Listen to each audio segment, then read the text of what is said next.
Okay, in this video, we're going to discuss anti-tank ditch markers. Similar to wire, they can be placed in any clear road, or a clear hill hex. And you're also going to take and receive these in the specific scenario that you're playing.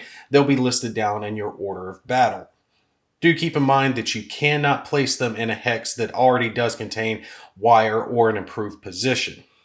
Now, similar to how wire is designed to slow down infantry, an anti-tank ditch marker is designed to slow down vehicles. They are going to increase the movement point cost of a specific hex by 3 movement points. So in a clear hex like this one here, it would go from costing 1 point to enter to costing 4 points to enter. But in the example that I've got laid out here, you can see this tiger only has 3 movement points.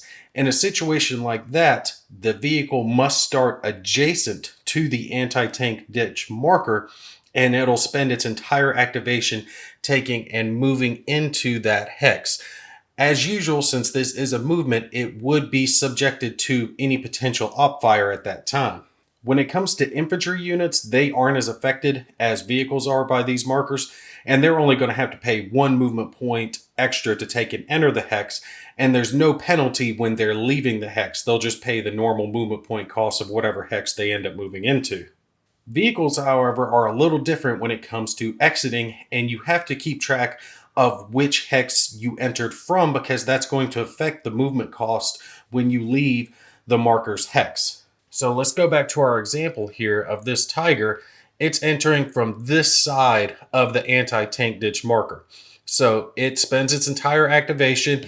It would be marked ops complete as usual, but on its next activation, if it were to take and go to one of these 3 hexes on the side that it originally originated from, it would just pay the movement point cost for those.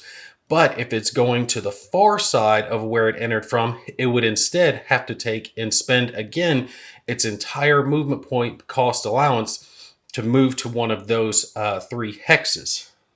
So looking at this as another example of this recon vehicle, if it were to take and enter the anti-tank ditch marker hex here, it would spend 4 movement points, 1 for the clear hex and then another 3 for the anti-tank.